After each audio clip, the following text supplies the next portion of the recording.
After a long, unprecedented fortnight, I am pleased to announce the second part of the C. Bradley interview. If you haven't watched the first one, I recommend watching that one before continuing on with this video. And if you enjoyed this video, go ahead and subscribe, hit the bell, hit the like, and also share this video. Because if you really do enjoy this video, why would you want to prevent others from enjoying as well? Hope you guys have a good day, and peace.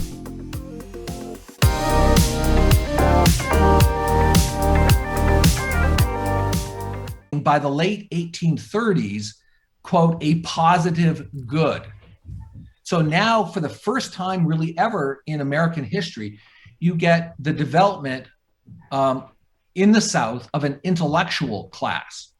And I can tell you, a very intellectually sophisticated intellectual class who now become open, vocal advocates for slavery, right? And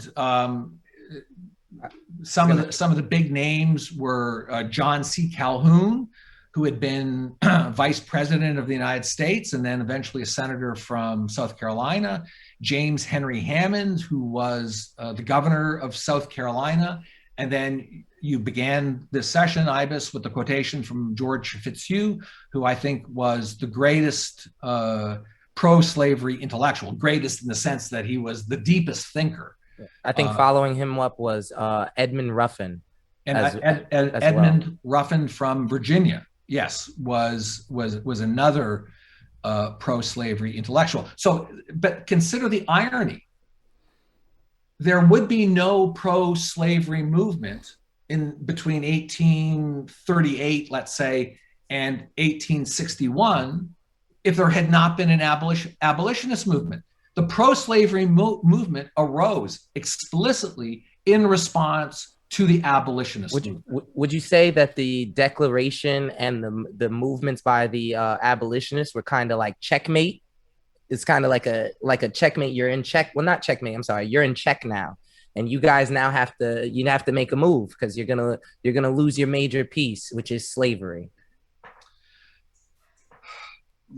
Yeah, and I mean, this now goes, I think, to one of the most interesting but untold stories of American history, which I write about in the epilogue to America's Revolutionary Mind. The title of the epilogue is "Has America Lost Its American Mind?" And it focuses primarily on the pro-slavery movement and then later the progressive movement in the United States. And what I argue with, I think, to be perfectly frank, more evidence than has ever been provided before by any scholar of the pro-slavery critique of the Declaration of Independence. So the first generation of intellectuals to critique the principles of the Declaration of Independence were the pro-slavery antebellum thinkers. And what's interesting is that they went through the Declaration and they could critique all of its core principles, right? We hold these truths to be self-evident. First point, pro-slavery thinkers rejected the idea or the possibility of there being truth that is absolute, permanent, universal, and certain. They believed in the doctrine of historicism, which says that truth is relative to historical time and place. So these pro-slavery thinkers are arguing the principles of 1776 might have been true in 1776, but they're not true in 1840 because, you know, the times are a changing, right? Sounds like somebody I hear say that today. It sounds like a comment I've heard just yesterday. It is the sort of intellectual ethos of the age in which we live today. And then they went through so the Declaration of Independence has 4 self-evident truths, which I can sum up in one word each: equality, rights, consent, revolution. And the pro-slavery thinkers were opposed to all four self-evident truths. One, they did not believe that all men are created equal. The quotation you read at the beginning from George Fitzhugh is great evidence to support. He has a wealth of quotes. His book is just insane with quotes, and how direct he is at how do I word this? How direct he is at pointing out what the core fundamentals of the good are. It's an attack on the good for being good, essentially. Oh, absolutely. Right. So he says, no, men are not created equal. Some men are born to ride and whip and spur their horses, which is a metaphor for slavery, right? They did not believe, they rejected the idea of individual rights. They claimed that, one, there are no natural rights, that rights are first relative to historical time and place. And secondly, they claimed they had what we might call a collectivist notion of rights.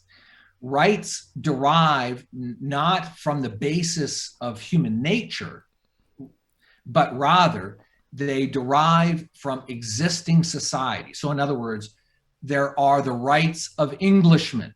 There are the rights of slaveholders. It's a very, very collectivist notion of rights. Society has rights, right? Not individuals, society. Obviously, then, thirdly, they rejected the revolutionaries' idea of consent, that the people, we the people, should consent to government. They had this very hierarchical, aristocratic view of ruling. And then finally, of course, not surprisingly, they rejected the idea of revolution. Can you imagine slaveholders promoting the idea of revolution, right? What I'm gathering here is it sounds like, was there any even friction? Well, maybe this plays into why their society collapsed so much, so quickly.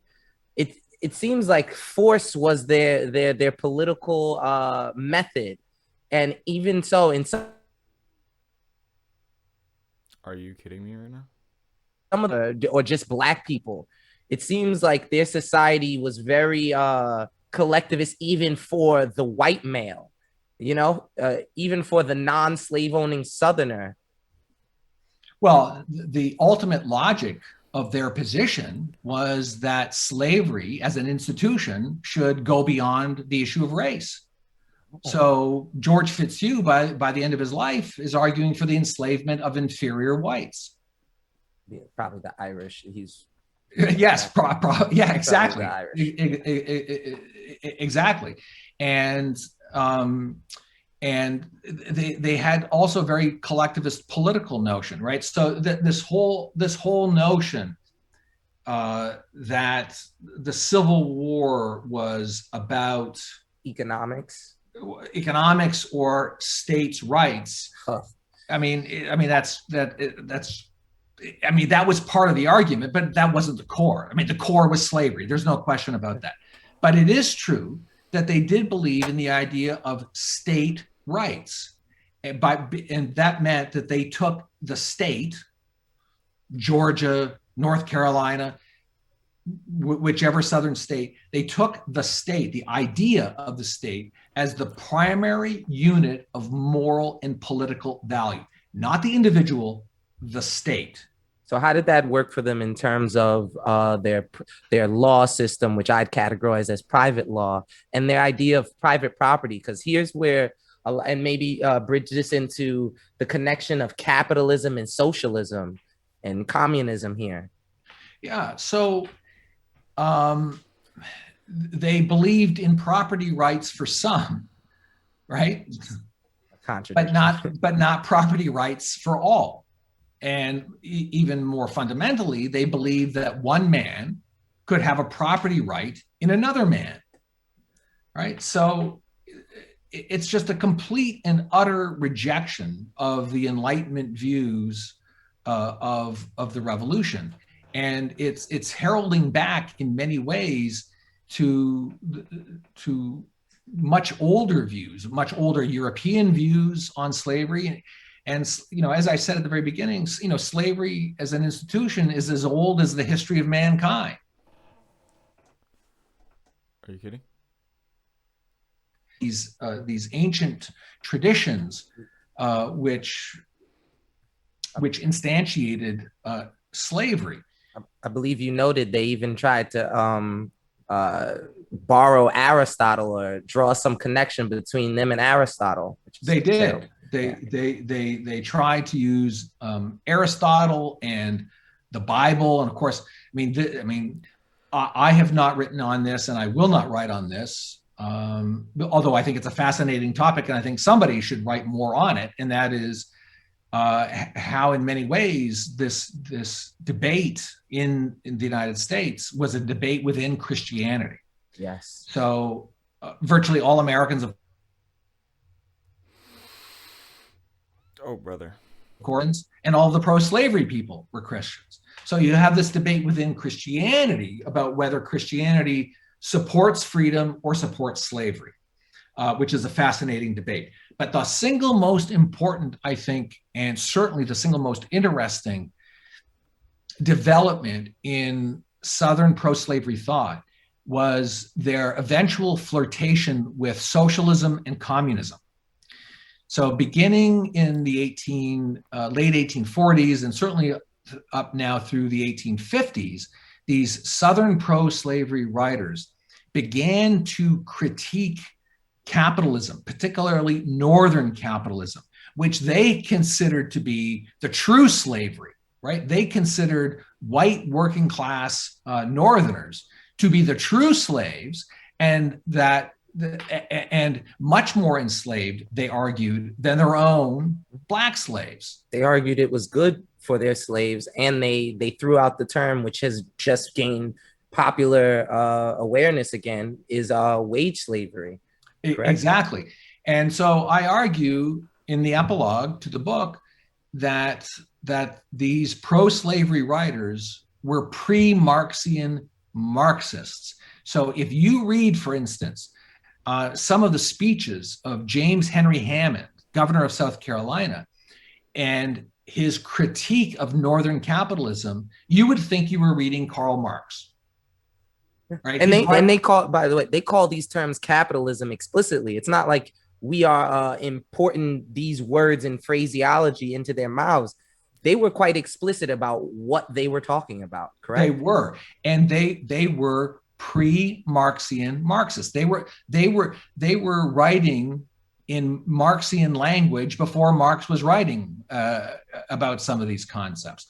And then the flip side of this is they eventually, at least some of these pro-slavery writers came to adopt the principle of socialism. And George Fitzhugh described the slave plantation, or he described the Southern plantation as, quote, the beau ideal of communism, close quote. Right?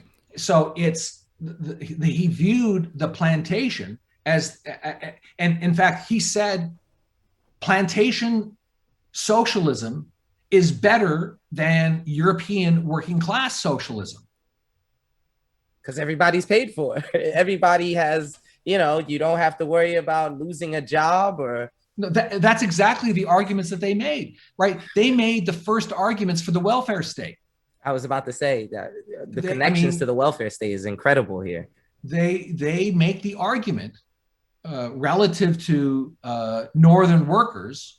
They make the argument that Southern slaves, they never have to worry about losing a job, right? They never have to worry about poverty. I mean, how they could say that is so ridiculous. Insane. Yeah.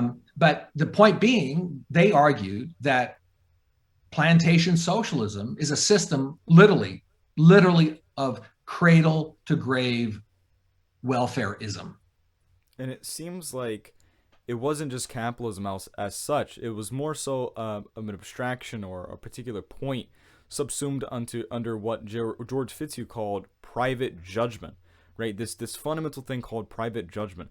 What did Fitzhugh really mean by that, and why did he consider that as a bad thing?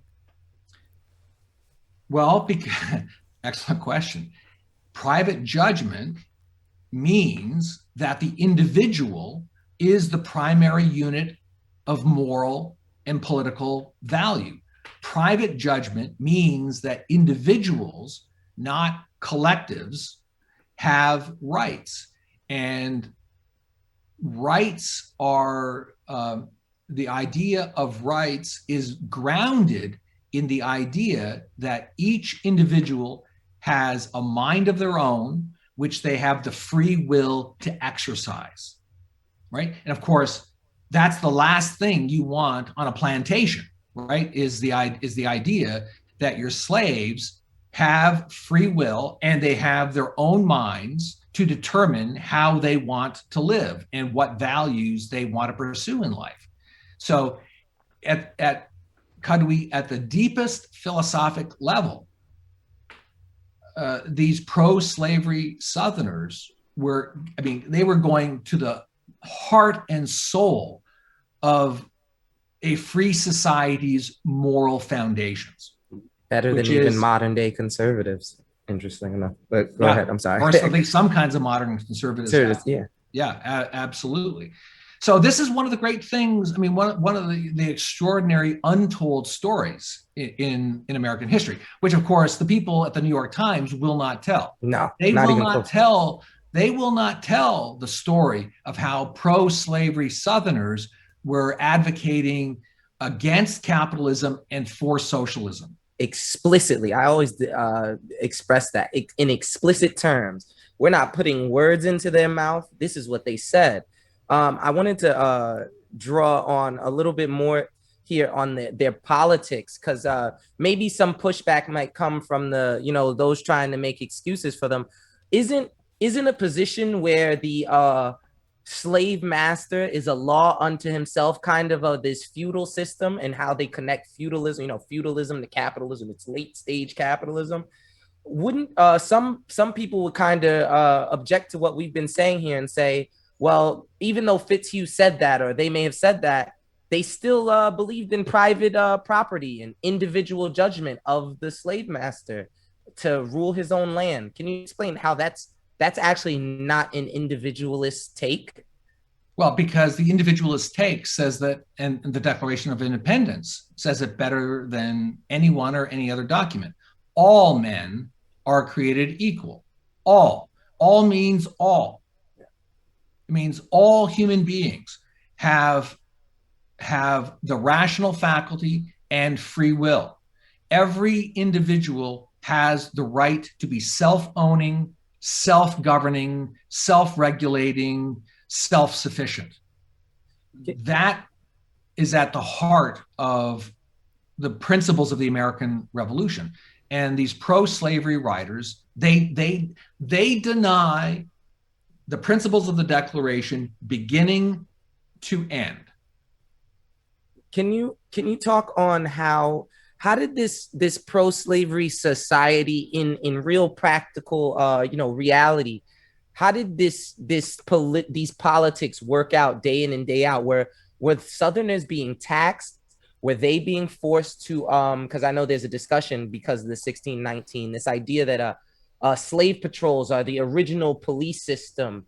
And in my own research, and maybe you know more, it seems like not all, but a lot of it rested on the use of government coercion, whether to tax Southern citizens to pay for slavery or force them into policing with tax incentives or straight force, or even the great example of the Civil War, where their army was mostly drafted, whereas the North's army was largely volunteer. Can you maybe, because I know you did it in your lecture. But. Yeah, so I don't have a lot to say. I mean, that's a really good question. And the question you've raised is, it pushes me into areas where my knowledge does not go. It does not extend. I'll begin the research. Yeah, no, it's a great topic. And Ibis, maybe you should be the person who's writing the book on this subject. As long as you teach me how to become a great writer like you, I'm on it. So But I mean, this much I do know. The Southern political / legal system was set up in such a way to protect slavery. So slavery is an institution of government. Slavery is an institution of capital S, the state, right? Without the sanction and the support of the legal political system promoting slavery, I think it probably is the case that slavery would have died a natural death. I mean, all systems of slavery ultimately, in the end, obviously require force to support them. And in this case, in the South, force, I mean, it's not just the force of a master's whip, right? If you've got 500 slaves, right, on a low country plantation in South Carolina, and you're one slave master with your family, and you've hired a few overseers, right? There's no contest. The slaves could overrun the master and his overseers in no time at all. Your example is a hypothetical. I believe there's documentation of it happening, or the fact that this was a great fear of theirs. It was. It did. One, you're right. It did happen. Two, it was a fear of the masters, and so they required the coercive force of the state to sanction and to support the institution of slavery. And of course, at the national level, this was absolutely true, right? So how was slavery?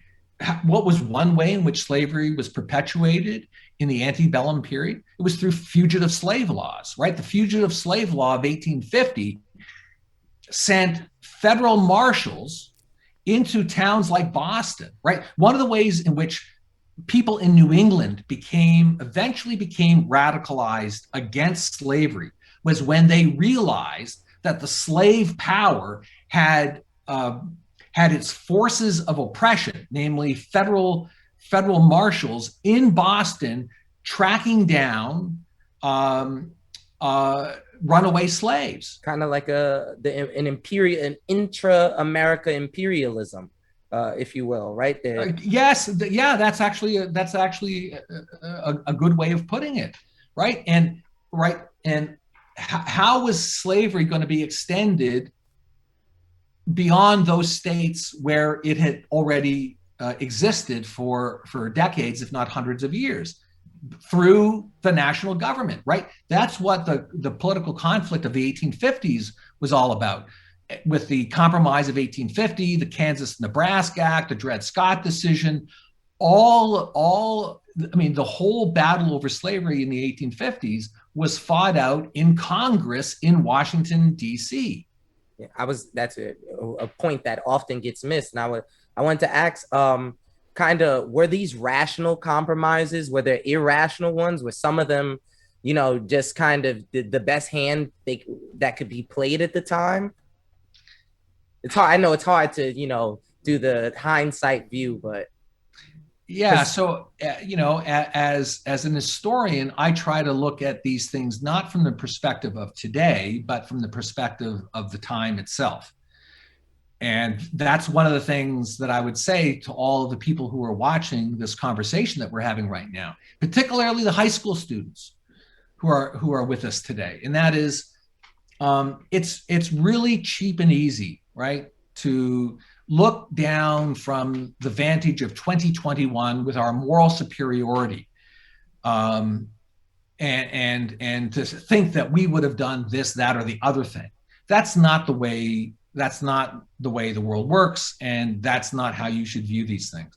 You need to put yourself into the perspective of the people who lived at the times. And I'll give you one concrete example. So let's say, for argument's sake, that in the 1840s, you are opposed to slavery, but you live somewhere in some state in the North, let's say in Connecticut.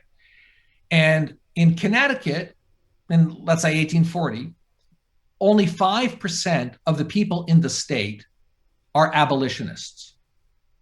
5% of the people in the state are pro-slavery. 20% of the people in the state want to compromise, and 70% won't do anything that violates the Constitution. Okay, so what do you do? What do you do in that context, right? How do you advance the cause of abolition, of immediate emancipation immediately begun, given those facts on the ground? You have to deal with the facts on the ground. And the facts on the ground were certainly in the context of the best place possible to be, which would be in the North, right? Like, again, you just don't wave the magic wand. You have to deal with the reality of the situation. And the question is, right, how do you deal with that reality? Now, as I said, the abolitionists had their own view, which was a moral revolution, right? We're going to spread ideas. It may take us 20 years. It may take us 30, 50 years. But the only way in which you can have a just resolution to the question of slavery is you just have to change the minds and hearts of people over time. But there were some people by 1840 who were less patient than the abolitionists. I mean, they were abolitionists, but they wanted action, and they wanted action now. And so they split off from the Garrisonian abolitionists, and they formed a political party in 1840 called the Liberty Party. And the Liberty Party was a one platform party. It was only concerned about one issue. They weren't concerned about taxes or trade or internal developments. They were only concerned about abolishing slavery. Well, how would a one issue party in 1840, and of course the two major parties are the Whigs and the Democrats, how would a one issue party succeed? Well, the answer is not very well. In the election of 1840, they got less than 0.3% of the national vote.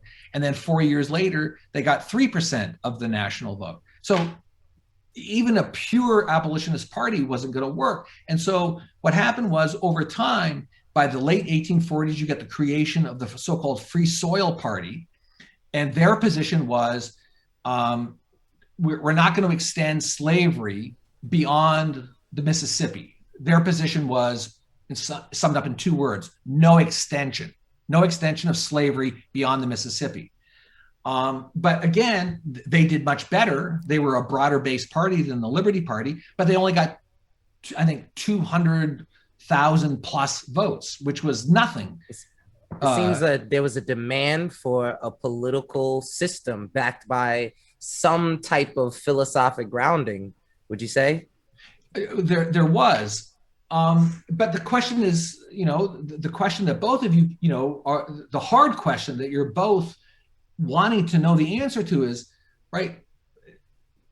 Like, we're all opposed to slavery, but how do you do it? How do you get rid of it in the reality of the time? And so then in the 1850s, right, you get the creation eventually of the Republican Party, Lincoln's party. And that party is a much broader based party. They have platform positions on everything from free trade to taxation. But at the heart of it was, unlike the Liberty Party of 1840, they were hardcore abolitionists, Lincoln's party, the Republican Party, were not abolitionists. They did not think you could or should abolish slavery here now today, because it was impossible without war force. So their position was, all right, we will not allow slavery to extend any further than where it presently exists in the Deep South, right? And then we're just going to, over time, we're going to strangle it. Right? But we are not going to let it extend. Now, there was one other position held by Stephen Douglas, who was Abraham Lincoln's major political opponent.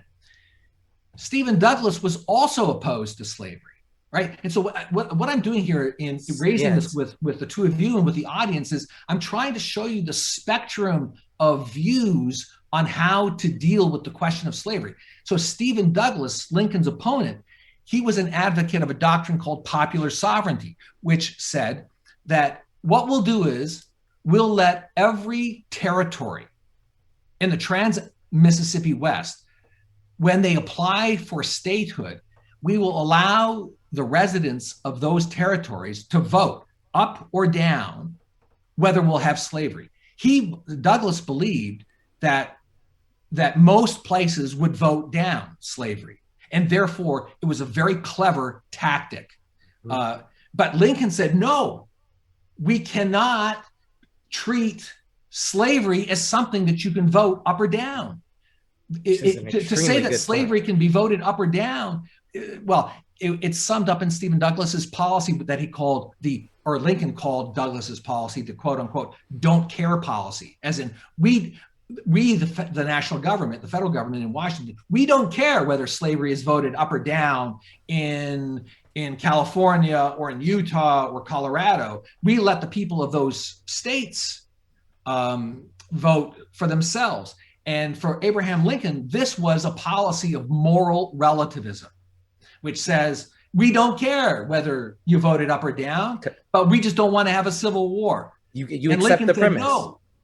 It's the accepting of the premise, kind of how not to draw too crazy of an analogy here, but kind of how a lot of conservative arguments accept the premise of the Marxian socialism arguments of this kind of view that we kind of have to, that leads to, we need to do this welfare state thing, or we need to do this kind of societal engineering to force the morality of people.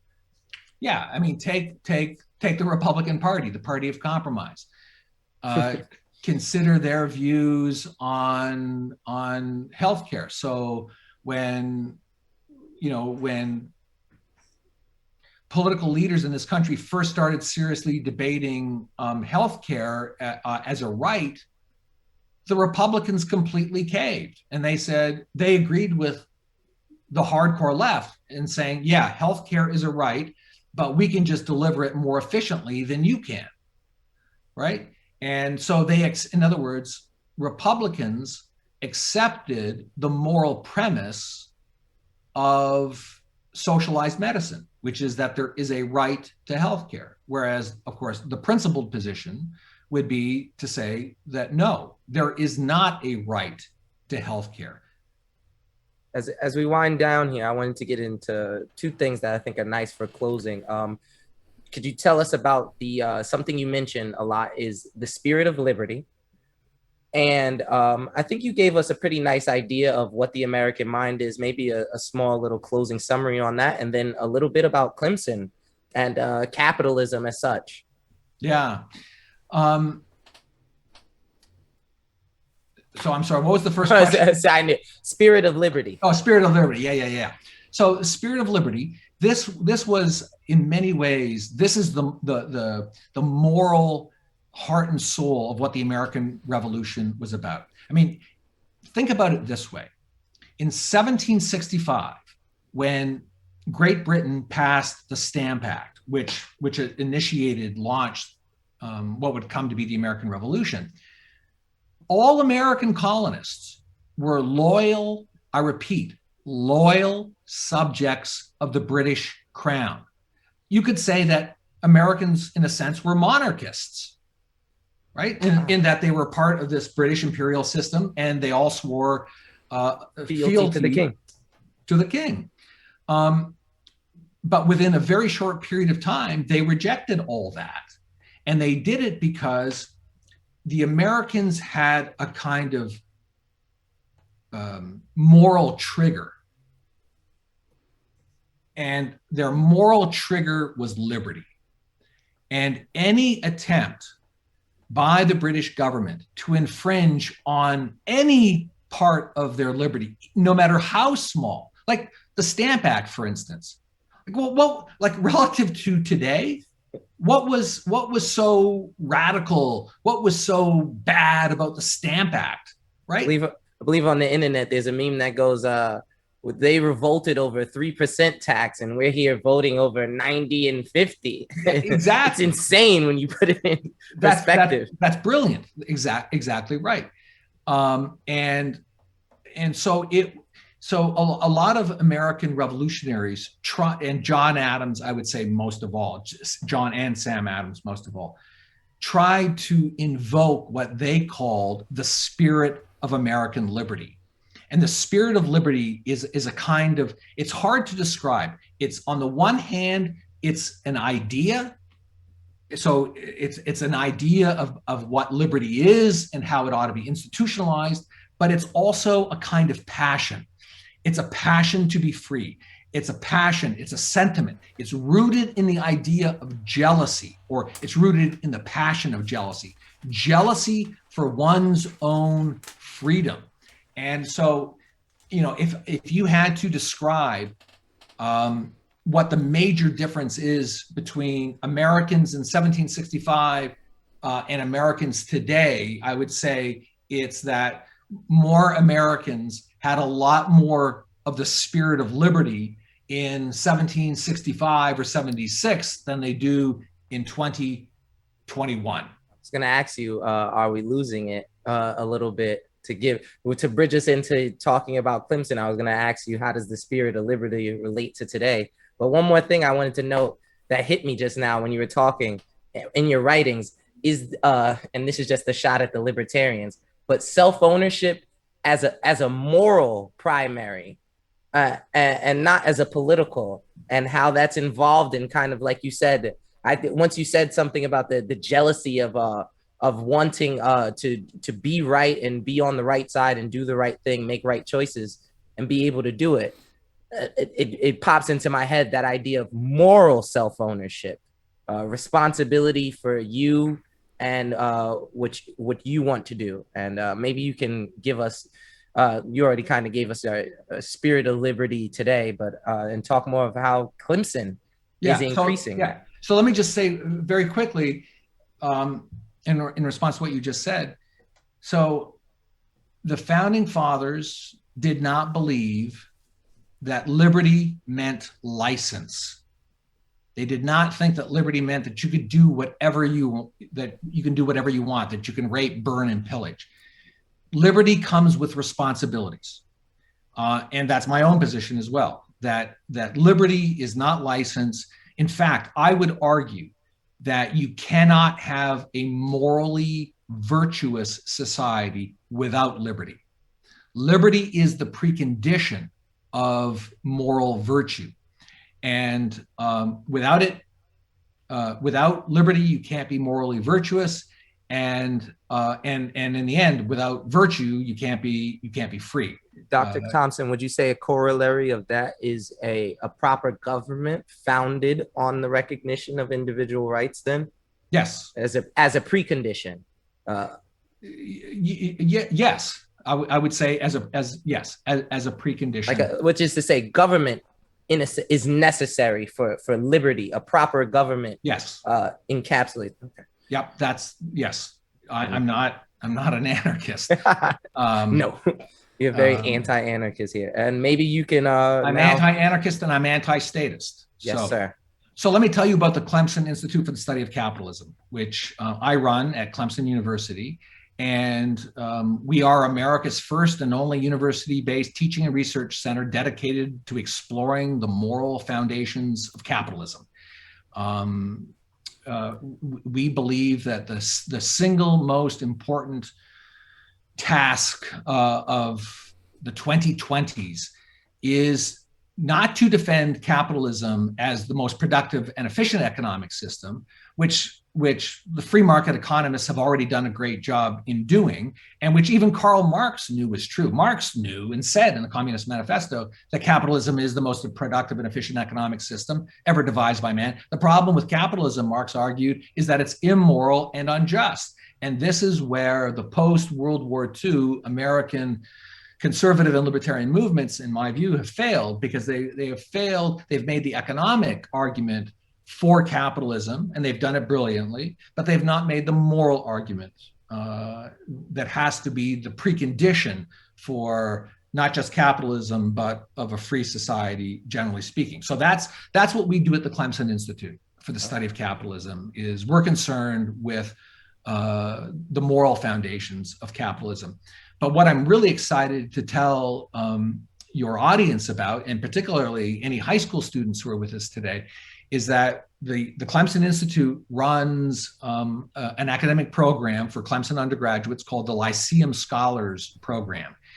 In a nutshell, it's a great books program that studies the history of liberty, capitalism, the American founding, and the principles of moral character. And you apply as a high school senior. So Kadwi, I expect you to apply this coming year. He will be there. I'm too old, unfortunately. And Lyceum Scholars, they get a scholarship, a 4-year scholarship, and they take 8 classes as a cohort over their 4 years. Classes such as Wisdom of the Ancients, a course in ancient Greek and Roman moral thought, a course on the American founding, a course on the political theory of capitalism, a course called Wisdom of the Moderns, the bookend to Wisdom of the Ancients, which is modern moral thought from Shakespeare to Adam Smith, Jane Austen, Dostoevsky, and Ayn Rand.